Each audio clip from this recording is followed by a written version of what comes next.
I'm here in the heart of London's West End to meet John Ward, Managing Director of Insight Property.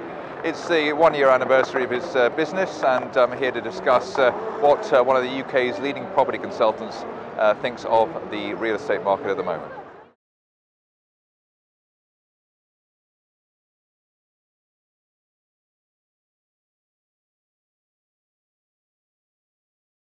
So Insight Property, is it substance over style compared to the competition, if there is any competition?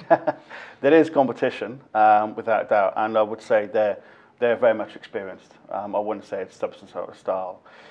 There's a number of people in the industry who've been in the industry for a number of years who are able to deliver a great service. I think it's just our approach is slightly different. And how did you hone your approach as opposed to the way other people operate, let's say?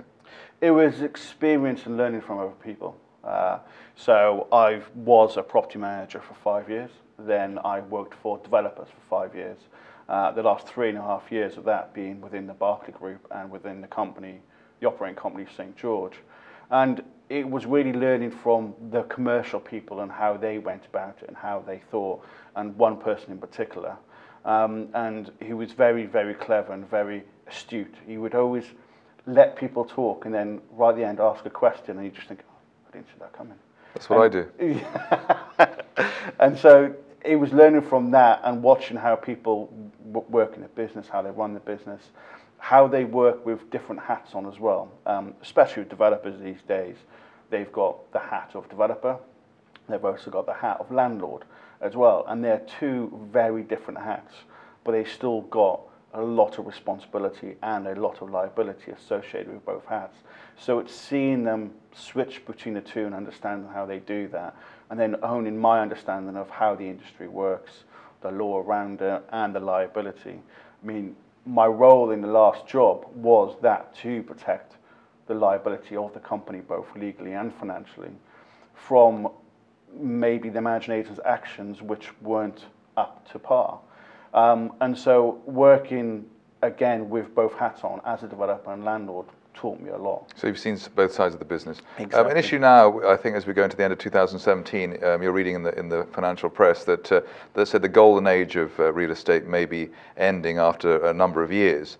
Does that make Insight Property more relevant to people, and should they think of switching from wherever they are at the moment because of that? Because you have the, let's say, the backbone and experience in this business over previous years. I don't believe the golden age of property is over, quite frankly. I'm sure they've said that a number of times when it comes to recessions. I think the property is obviously going through a certain difficulty at the moment. That's compounded by Brexit, obviously. A lot of foreign investors may or may not invest. A lot of even domestic investors may not even invest in, and it's obviously hard for people to get onto the ladder. But I do think a consultant is more prevalent than before. Because there is a lot of law out there, there's a lot of legislation, and it's continuing to change. And especially for developers and for residents associations and blocks of flats, they may not be able to keep up, they may slip up, they may forget, so it's always good to ask professionals. At the end of the day, there's nothing wrong with going out and seeking professional advice, because that's what we're here for. You know, it doesn't matter whether you're a lawyer, whether you're a consultant, or whether you're an accountant. If you think you know what you're doing, there's no harm in going out and finding out whether you're doing the right thing or not. So can you give me three, let's say, bullet points or headlines in terms of what Insight Property can offer potential clients at this stage? Well, at this stage for developers, very much key is mobilization strategies. So they will have their planning, they'll have a big development, and I'm sure you've seen yourself, developments these days are no longer a block of 5 stories. They become little villages. And so trying to mobilize that and to understand what the developer's aims are, the vision on of how it's going to work, as well as integrating with the local community. So bringing up a mobilization strategy and bring that together with the managing agent they're looking to appoint, as well as the local communities, to make sure that their vision is achieved, as well as the local residents' vision has been achieved. Because the developer's vision may not always be the same as what the local community is, so it's trying to find the right balance. In regards to further on to that, it's also handing over to the managing agent. That's one of the biggest problems is some developers will go, here you go, here's development, and then walk off. They don't realise that they're still liable. The managing agent is just that. It's an agent who works on their behalf. So we need to ensure that that handover is smooth, it's full of information, it's full of exactly what the actual agent requires to manage the development, therefore thus reducing any impact on the landlord or the developer going forward so they can move on to other projects, and making sure that the agent has everything they need and required to manage development in an effective manner. The other bullet point would be managing agent retendering, and this is across the board. This goes from down developers all the way down to RMCs. A lot of people will go out to tender, but they may not understand what they're looking for in regards to a new managing agent, what questions to ask, what systems to look at, what qualifications or regulatory bodies to look at, what examples to refer to in regards to their health and safety compliance. So having someone who's been through that process, who understands the process, who understands what they're looking for, it's easier for them because it makes it pain-free. I had one client who I did a managing agent tender for, and he was expecting it to be extremely painful. And he just said, this is one of the most painless experience I've ever had, and the best money we've ever spent. And I didn't even get told he'd said that. It was a client who referred to me, told me that that's what he said to them, is that it was the best money they spent, because basically I took everything away from them, took all their criteria, took all their recommendations, took all their current issues that they've got, and then went out to the market to find the agent that would be more suited to them, and then therefore went through a process of interviewing them, finding the right compliance, checking everything, and then they got appointed.